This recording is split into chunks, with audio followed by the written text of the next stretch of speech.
हमारे से रिलेटेड सभी अपडेट और नोटिफिकेशन के लिए विजिट ट्यूटोरियल चैनल को आज ही सब्सक्राइब कर दीजिए और बेल आइकॉन को क्लिक कर दीजिए सभी नोटिफिकेशन सबसे आगे पाने के लिए। हमारे से रिलेटेड सभी अपडेट और नोटिफिकेशन के लिए विजिट ट्यूटोरियल चैनल को आज ही सब्सक्राइब कर दीजिए और बेल आइकॉन को क्लिक कर दीजिए सभी नोटिफिकेशन सबसे आगे पाने के लिए। Hello and welcome to visit tutorial. तो आज हम लोग जो चैप्टर के बारे में डिस्कस करेंगे वो अकाउंटेंसी का एक बहुत ही इम्पोर्टेंट चैप्टर है जिसका नाम है डिप्रिशिएशन। तो एक उदाहरण से हम लोग डिप्रिशिएशन के बारे में समझते हैं। तो आज हम लोग डिप्रिशिएशन का एक मैथ प्रैक्टिकली करके समझ लेंगे कि डिप्रिशिएशन कैसे किया जाता है। ठीक है, तो यहाँ पे हम लोग आज 64 नंबर मैथ को सॉल्व करेंगे। मैथ को ध्यान से पढ़िएगा। बोल रहा है on 1 January 2014 Naveen company purchased A machine for 2 lakh and paid 40,000 for installation charge.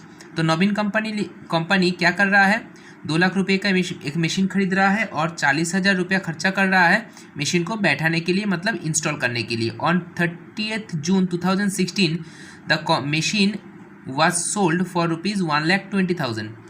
30 जून 2016 को मशीन को बेच रहा है 1,20,000 में। And purchase another machine for 2,50,000 and paid 50,000 for installation charge. तो उसी दिन 30th जून 2016 को पहला मशीन बेच के एक दूसरा मशीन खरीद रहा है। मशीन का दाम है 2,50,000 और बैठाने का खर्चा है और 50,000। ठीक है, तो टोटल मशीन का दाम कितना हो गया, 3 लाख हो गया ना। The residual value of the first machine was 20,000 and the estimated life was 10 year। तो फर्स्ट मशीन का बोल रहा है रेसिडुअल वैल्यू। अच्छा, रेसिडुअल वैल्यू क्या है, बोले थे ना, स्क्रैप वैल्यू या फिर सेल वैल्यू। अगर तुम लोगों में से कोई अगर मेरा फर्स्ट डिप्रिशिएशन का वीडियो नहीं देखे हो तो मैं गुजारिश करूँगा, रिक्वेस्ट करूँगा तुम लोगों को कि वो वीडियो पहले देख के आओ। वो वीडियो देखने से तुम लोगों को समझ में आ जाएगा कि रेसिडुअल वैल्यू जो मैं बोल रहा हूँ, जिसको मैं स्क्रैप वैल्यू या फिर सेल वैल्यू बता रहा हूँ, वो क्या है। ठीक है, नेक्स्ट आते हैं, depreciation on the machine was charge on a straight line basis. तो फर्स्ट मशीन का क्या बोल रहा है, स्ट्रेट लाइन बेसिस में बोल रहा है। In case of the second machine depreciation is to be provided at 10% per annum.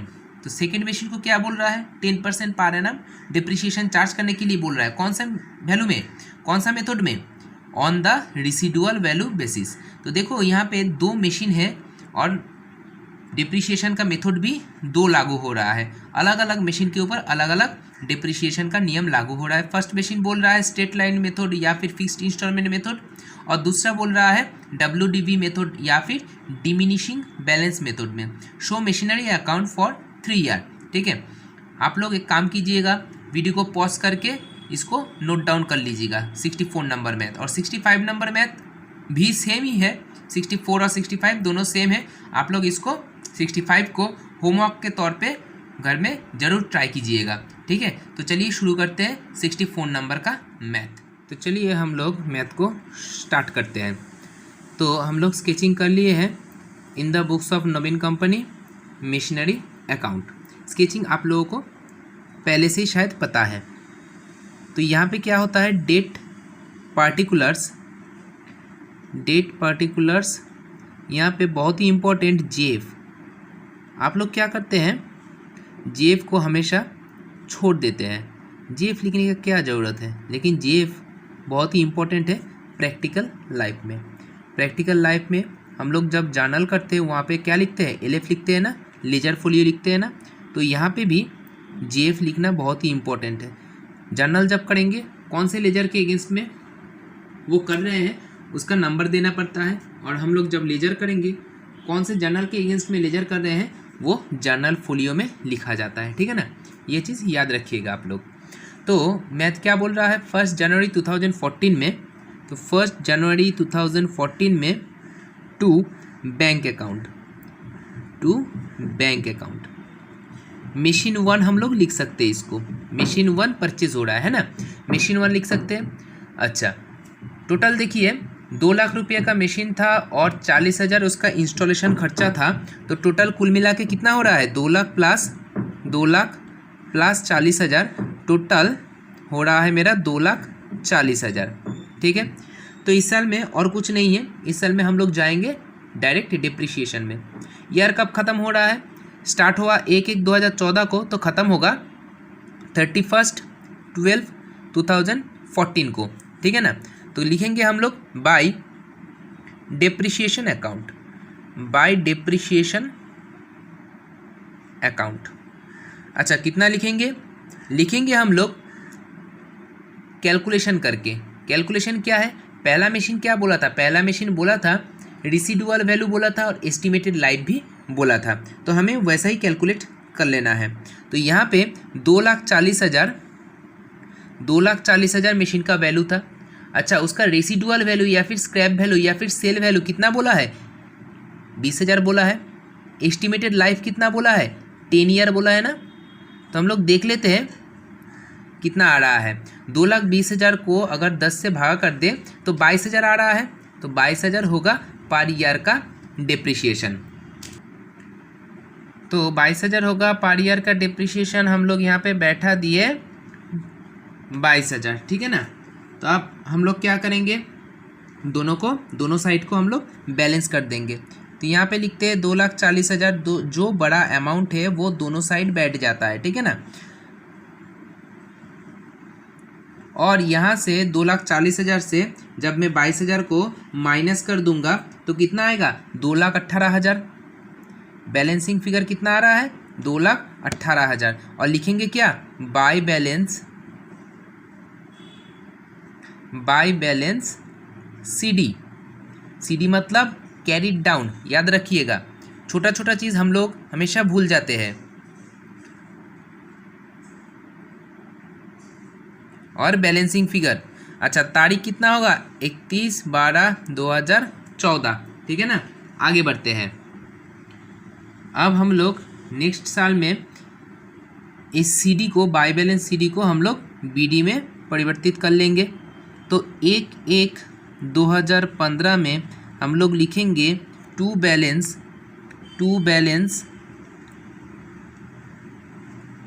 BD। अच्छा, BD का मतलब क्या है? BD का मतलब है ब्रॉड डाउन, ठीक है ना, याद रखिएगा, ब्रॉड डाउन 2,18,000। अच्छा, ये हो गया मेरा 2015 का ओपनिंग बैलेंस। 2015 का मेरा ओपनिंग बैलेंस हो गया। तो इसके ऊपर हम लोग 31/12/2015 में आके पहले डिप्रिशिएशन चार्ज करेंगे। 2015 में क्या कोई मशीन खरीदारी या फिर सेल हुआ है? परचेज या सेल हुआ है? नहीं, कुछ परचेज या सेल नहीं हुआ है। तो हम लोग नॉर्मल लिखेंगे बाय डिप्रिशिएशन अकाउंट।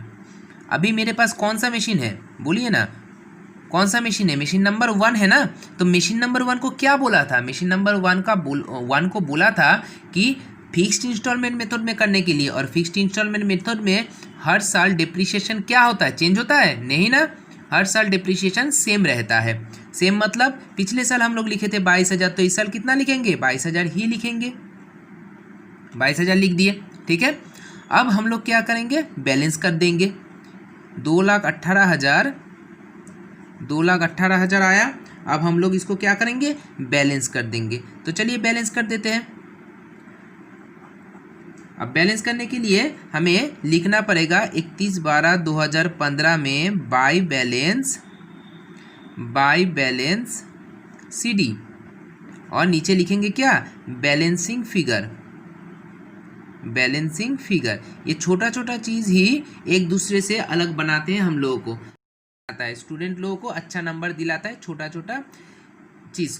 तो यहाँ पे हम लोग आते हैं बाय बैलेंस CD को हम लोग क्या करेंगे? नेक्स्ट साल में टू बैलेंस BD में चेंज कर देंगे। तो चलिए कर लेते हैं।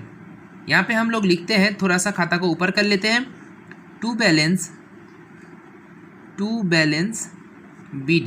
BD कितना है? 1,96,000। अच्छा, हम लोग कौन से ईयर में आ गए हैं? 1/1/2016 में आ चुके हैं। अब हम लोग देखेंगे 2016 में ही एक पुराना मशीन को हम लोग सेल कर दिए हैं और एक नया मशीन को हम लोग परचेस किए हैं। तो 2016 को हम लोग बहुत ही ध्यान से करेंगे, ठीक है। तो चलिए हम लोग स्टार्ट करते हैं। पहले यहाँ पे टू बैलेंस BD हम लोग तो लिख लिए है ना। अच्छा, अब हम लोग आएंगे 30/6/2016 में। 30/6/2016 में मशीन सेल हुआ है। कौन सा मशीन सेल हुआ है? मशीन नंबर 1 को हम लोग सेल कर दिए हैं। तो 30/6/2016 में हम लोग जब मशीन को सेल करते हैं तो इसका एंट्री क्या हो जाता है? By bank account. फिर से जर्नल एंट्री याद करवा दे, bank account debit to machinery account, ठीक है ना। मशीन जब हम लोग सेल करते हैं। अच्छा, कितने में सेल कर दिए हैं? हम लोग सेल किए हैं मशीन को 1,20,000 में। अच्छा, 1,20,000 में सेल किए हैं। अगर मशीन हम लोग सेल करते हैं तो या तो प्रॉफिट होता है, नहीं तो मेरा लॉस हो जाता है, ठीक है ना। तो अब यहाँ पे ध्यान दो, मशीन तो मेरा एक ही था, मशीन मेरे पास एक ही मशीन था। हम लोग खरीदे थे 2,40,000 में से। पहला साल डिप्रिशिएशन किए थे 22,000, तो बैलेंस था मेरा 2,18,000। दूसरे साल डिप्रिशिएशन किए 22,000, तो बैलेंस था इसका 1,96,000। अब देखो 2016 में क्या हुआ? 2016 में 6 महीने मशीन को चलाए हैं हम लोग, ठीक है। तो 6 महीना चलाने के बाद मशीन का वैल्यू कितना पड़ा हुआ होगा उसको हमें कैलकुलेट करना है। मतलब 30/6/2016 में मशीन का दाम कितना हुआ होगा? मतलब 1,96,000 तो नहीं होगा ना। 1,96,000 से कुछ डिप्रिशिएशन हम लोग माइनस करेंगे तो वैल्यू मिल जाएगा, और जो वैल्यू मिलेगा वहाँ से हम लोग ट्राई करेंगे कि जो हम लोग सेल किए हैं उस वैल्यू को माइनस कर देने के लिए, तो मेरा लॉस निकल के आ जाएगा। तो चलो उसको ट्राई करते हैं। हम लोग वर्किंग 1 में आ गए हैं। वर्किंग नंबर 1 में हम लोग कैलकुलेशन करेंगे। तो चलिए लिख देते हैं कैलकुलेशन फॉर प्रॉफिट और लॉस ऑन सेल। सेल में मेरा प्रॉफिट हुआ है या लॉस हुआ है, मुझे कैलकुलेशन करना है। तो हम लोग लिखते हैं कॉस्ट ऑफ मशीन। ध्यान से देखना, ये वर्किंग बहुत ही इंपॉर्टेंट है। क्या? कॉस्ट ऑफ मशीन ऑन 1/1/2014 में मशीन का वैल्यू कितना था? मशीन का वैल्यू था टोटल 2,40,000। अब हम लोग क्या किए थे? 2014 में डिप्रिशिएशन को हम लोग क्या किए थे? लेस किए थे। डिप्रिशिएशन फॉर 2014 में डिप्रिशिएशन हम लोग चार्ज किए थे कितना? 22,000 चार्ज किए थे। तो 2,40,000 से 22,000 जाने के बाद मेरा बैलेंस कितना था? 2,18,000 बैलेंस था मेरा। अब हम लोग क्या किए थे? 2015 में उसका डिप्रिशिएशन, उसके ऊपर डिप्रिशिएशन फिर से चार्ज किए थे। 2015 में डिप्रिशिएशन कितना हुआ था? 22,000 का डिप्रिशिएशन हुआ था। तो मेरा बैलेंस कितना था? 1,96,000। अब हम लोग का 2016 में डिप्रिशिएशन करने का टाइम आ गया है। 2016 में जब डिप्रिशिएशन चार्ज करेंगे, कितने महीने के लिए चार्ज करेंगे जी? 6 महीने के लिए चार्ज करेंगे। कब से चार्ज करेंगे? 1/1/2016 से लेके 30/6/2016, मतलब 6 महीने के लिए चार्ज करेंगे। तो देखो, एक साल के लिए अगर 22,000 हो रहा है तो 6 महीने के लिए कितना होगा? 22,000 इंटू 6/12 करेंगे तो यहाँ पे 11,000 आ जाएगा, ठीक है ना। 11,000 डिप्रिशिएशन हम लोग चार्ज करेंगे। तो 1,96,000 से हम लोग 11,000 माइनस करेंगे तो आ रहा है 1,85,000 यहाँ पे आ रहा है। तो इसके बाद हम लोग क्या करेंगे? जिस दिन हम लोग मशीन को बेचेंगे, 30/6/2016 में मशीन तो बेचे हैं ना हम लोग, तो 30/6/2016 में इसका वैल्यू कितना है? मशीन का वैल्यू 1,85,000 है। तो उसको अगर हम लोग 1,20,000 में बेचेंगे तो उसका लॉस हो जाएगा ज़्यादा। क्या? कितना लॉस हो जाएगा? चलिए देख लेते हैं सेल वैल्यू को माइनस करके। तो सेल वैल्यू यहाँ पे दिया हुआ है 1,20,000, तो माइनस कर रहे हैं तो देख रहे हैं कि 65,000 मेरा लॉस आ रहा है। कितना लॉस आ रहा है? 65,000 लॉस ऑन सेल हो रहा है 65,000। तो यहाँ पे हम लोग क्या किए हैं? जो हम लोग लॉस कैलकुलेशन की है वर्किंग 1 में, यहाँ पे हम लोग बैठाएंगे। तो लॉस बैठाने का एंट्री क्या होता है? By profit and loss account. Journal फिर से याद करवा दे, जर्नल है मेरा profit and loss account debit to machinery account, ठीक है ना। Profit and loss account debit to machinery account. तो मशीनरी अकाउंट में क्या बैठेगा? बाय प्रॉफिट एंड लॉस बैठेगा। तो हम लोग लिख लेते हैं टू लॉस ऑन सेल, ठीक है ना। तारीख कितना है? 30/6/2016। अच्छा, लॉस कितना हुआ? 65,000 का लॉस हुआ, 65,000 का मेरा लॉस आ गया। अब यहाँ पे थोड़ा सा ध्यान देना कि यहाँ पे क्या बोल रहा है, यहाँ पे एक नया मशीन भी तो खरीदा गया है ना, सेम डेट में नया मशीन खरीदा गया है, लेकिन चालू कब होगा मशीन यूज़ करना, चालू कब होगा? नेक्स्ट दिन से चालू होगा। मतलब यहाँ पे हम लोग लिखेंगे 1/7/2016 में, 1/7/2016 में लिखेंगे to bank account, to bank account. अच्छा, ये कितना नंबर मशीन है? मशीन नंबर 2 है, कंपनी के लिए मशीन नंबर 2 है। तो अच्छा, हम लोग देखेंगे यहाँ पे मशीन नंबर 2 कितने में खरीदा गया है। मशीन नंबर 2 खरीदा गया है 2.5 लाख मशीन का दाम है और 50,000 बैठाने का चार्ज है। तो टोटल यहाँ पे हो गया 3 लाख, टोटल यहाँ पे हो गया 3 लाख। यहाँ पे मैं दिखा देता हूँ, 2.5 लाख मशीन खरीदने का चार्ज और 50,000 बैठाने का चार्ज हो गया मेरा 3 लाख। अब सेकेंड मशीन जो आ रहा है मेरा, यहाँ पे सेकेंड मशीन जो आया है, इस मशीन को भी मुझे क्या करना पड़ेगा, मशीन को हमें डिप्रिसिएशन चार्ज करना पड़ेगा। तो चलो डिप्रिसिएशन को चार्ज कर लेते हैं। हम लोग लिखेंगे यहाँ पे बाय डिप्रिसिएशन अकाउंट। अच्छा, तारीख कौन सा होगा? 31 दिसंबर 2016, 31 दिसंबर 2016 में हम लोग डिप्रिसिएशन चार्ज करते हैं। तो चलिए चार्ज कर लेते हैं डिप्रिसिएशन। लेकिन यहाँ पे क्या प्रॉब्लम है? यहाँ पे प्रॉब्लम है जो मशीन 1 था, मशीन 1 का 6 महीने का डिप्रिसिएशन है। हम लोग वर्किंग 1 में करके आए हैं। वर्किंग 1 में हम लोग प्रॉफिट एंड लॉस जब निकाले थे तब वहाँ पे ही हम लोग डिप्रिसिएशन निकाले थे। कितना डिप्रिसिएशन हुआ था? 11,000 डिप्रिसिएशन हुआ था, ठीक है ना। 22,000 अगर फुल ईयर का होता है तो 6 महीने का 11,000 डिप्रिसिएशन हो रहा है। प्लस यहाँ पे मैं दिखा देता हूँ, प्लस जो सेकेंड मशीन है मेरा, सेकेंड मशीन कितने का है? 3 लाख का है, 3 लाख का मशीन है। अच्छा, कितना परसेंट डिप्रिसिएशन चार्ज होगा? 10% डिप्रिसिएशन चार्ज होगा, ठीक है। क्या ये मशीन पूरा साल चला है? नहीं, 1/7/2016 से लेके 31/12/2016 तक, मतलब कितना महीना हो गया जी? 6/12 हो गया। तो 6/12 मतलब 6 महीने के लिए डिप्रिसिएशन चार्ज हो रहा है।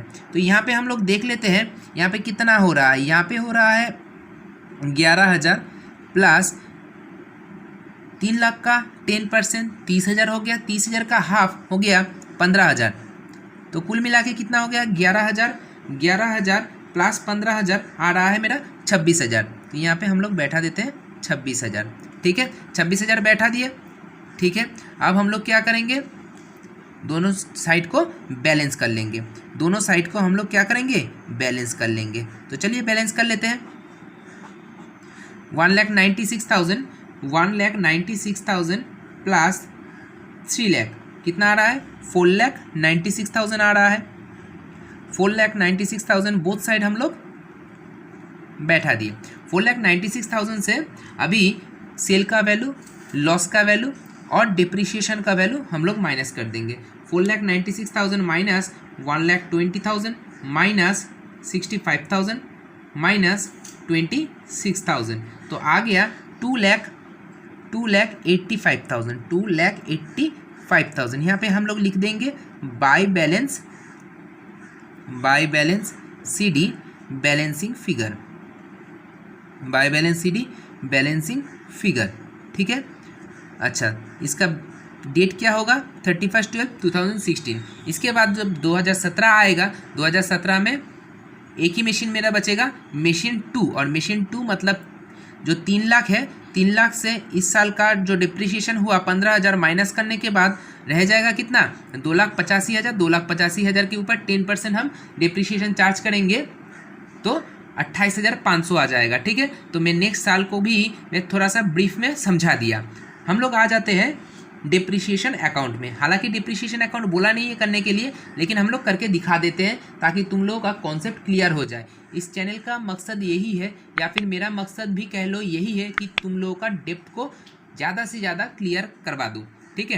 तो चैनल को सब्सक्राइब जरूर कीजिएगा और बेल आइकॉन को दबा दीजिएगा ऑल नोटिफिकेशन सबसे आगे पाने के लिए, ठीक है ना। अगर मुझे अच्छा लग रहा है मेरा टीचिंग टेक्निक आपको अच्छा लग रहा है तो ज़रूर से मेरे चैनल को लाइक कीजिए, शेयर कीजिए और सब्सक्राइब कीजिए अपने सभी दोस्तों के संग। ठीक है, तो चलिए हम लोग आगे बढ़ते हैं डिप्रिसिएशन अकाउंट की तरफ। तो मशीनरी अकाउंट हो जाने के बाद हम लोग जाएंगे, मूव करेंगे डिप्रिसिएशन अकाउंट की तरफ। जो डिप्रिसिएशन अकाउंट को एक ब्रीफ में हम लोग समझा लेते हैं क्या है। डिप्रिसिएशन अकाउंट में देखिए, पहले हम लोग जब मशीनरी अकाउंट बनाए हैं तो मशीनरी अकाउंट में बाय डिप्रिसिएशन लिखे हैं, तो डिप्रिसिएशन अकाउंट में क्या लिखेंगे, टू मशीनरी अकाउंट लिखेंगे, है ना। डिप्रिसिएशन अकाउंट में हम लोग टू मशीनरी अकाउंट लिखेंगे, पहला साल 22,000 लिखेंगे। और याद रखना, जो डिप्रिसिएशन हम लोग करते हैं वो डिप्रिसिएशन का अमाउंट हमेशा हम लोग प्रॉफिट एंड लॉस अकाउंट में जरूर ट्रांसफ़र करते हैं। तो प्रॉफिट एंड लॉस अकाउंट में ट्रांसफ़र करने का एंट्री क्या हो जाता है, by profit and loss account. तो जानल फिर से याद करवा देते हैं, profit and loss account debit to depreciation. तो पहला depreciation account debit to machinery account. तो डिप्रिसिएशन अकाउंट में हम लोग आ जाते हैं, डिप्रिसिएशन अकाउंट में हम लोग लिखते हैं टू मशीनरी अकाउंट। ध्यान से देखिएगा, टू मशीनरी अकाउंट मैं थोड़ा सा जल्दी समझा दूंगा। Machinery account, to machinery account 31/12/2014, और यही डिप्रिसिएशन अमाउंट हम लोग बाय में लिखेंगे, bye profit and loss account. Profit and loss में क्या हो जाता है, ट्रांसफ़र हो जाता है ना। जब हम लोग फाइनल अकाउंट किए हैं तो हमें पता है कि प्रॉफिट एंड लॉस अकाउंट में टू डिप्रिसिएशन अकाउंट लिखते हैं ना हम लोग। हाँ, तो वो जो डिप्रिसिएशन हम लोग लिखते हैं वो यहाँ से ही सेंड किया जाता है, ट्रांसफ़र किया जाता है। अच्छा, फर्स्ट ईयर में तो 22,000 मेरा डिप्रिसिएशन हुआ था, सेकेंड ईयर में कितना हुआ था जी, सेकेंड ईयर में भी 22,000 ही डिप्रिसिएशन हुआ था, क्योंकि मशीन एक ही था मेरा, मशीन नंबर 1 ही मेरे पास था। तो यहाँ पे हम लोग फिर से लिखेंगे टू मशीनरी अकाउंट। जानल फिर से मेरे संग बोलिए तो, depreciation account debit to machinery account, depreciation account debit to machinery account. तो डिप्रिसिएशन के अकाउंट में टू मशीनरी अकाउंट बैठेगा ना, 22,000। ठीक है, आगे बढ़ते हैं। इस डिप्रिसिएशन को हम लोग कहाँ पे ट्रांसफ़र कर देंगे, प्रॉफिट एंड लॉस में ट्रांसफ़र कर देंगे। जानल फिर से मेरे संग बोलिए, profit and loss account debit to depreciation, profit and loss account debit to depreciation, मतलब डिप्रिसिएशन में बाय प्रॉफिट एंड लॉस आएगा ना। हाँ ठीक है, ऐसे मेरे संग बोलते रहिए, आप लोगों का जर्नल भी क्लियर हो जाएगा। जर्नल का कॉन्सेप्ट जो है ना वो क्लियर हो जाएगा मैथ करते करते ही। ठीक है, अब हम लोग चलेंगे थर्ड ईयर में। थर्ड ईयर में हम लोग आ गए हैं। थर्ड ईयर में डिप्रिसिएशन चार्ज होगा, लेकिन यहाँ पे ध्यान दीजिएगा कि यहाँ पे मेरा 2 मशीन है। मशीन नंबर 1 जो कि 6 महीने के लिए चला था, और मशीन नंबर 2 वो भी 6 महीने के लिए चला था। क्या आप लोगों को एक बार दिखा दूँ, देखिए यहाँ पे ध्यान से देखिएगा, मशीनरी अकाउंट में क्या हुआ था, 11,000 मशीन नंबर 1 का 6 महीने का था, और 15,000 मशीन नंबर 2 का 6 महीने के लिए था। तो टोटल कितना हुआ था, 26,000। तो हम लोग यहाँ पे 26,000 को बैठाएंगे। ठीक है ना, ये चीज़ याद रखना, मशीन नंबर 1 और मशीन नंबर 2 का दोनों का डिप्रिसिएशन हम लोग यहाँ पे बैठाएंगे। ठीक है, आगे बढ़ते। 31 दिसंबर 2016 में हम लोग क्या लिखेंगे, bye profit and loss account. Total कितना हो गया, 26,000 हो गया। बस दोनों साइड सेम सेम आ गया, यहाँ पे दोनों साइड में कभी अंतर नहीं आएगा। ठीक है ना, और बाय बैलेंस सीडी या टू बैलेंस सीडी नहीं आएगा। तो ये रहा मेरा टोटल 64 नंबर मैथ। ठीक है, आप लोग जरूर से इसको 1-2 बार देखिएगा या फिर डाउनलोड करके देखिएगा, और 65 नंबर मैथ में जो दिया था एकदम फर्स्ट में, उसको जरूर से होमवर्क कर लीजिएगा, ताकि आप लोगों का कॉन्सेप्ट पूरा से क्लियर हो जाए। ठीक है, तो मिलते हैं नेक्स्ट वीडियो में, तब तक के लिए सेफ रहिए, सुरक्षित रहिए, be safe, be at home, और thank you for watching my video.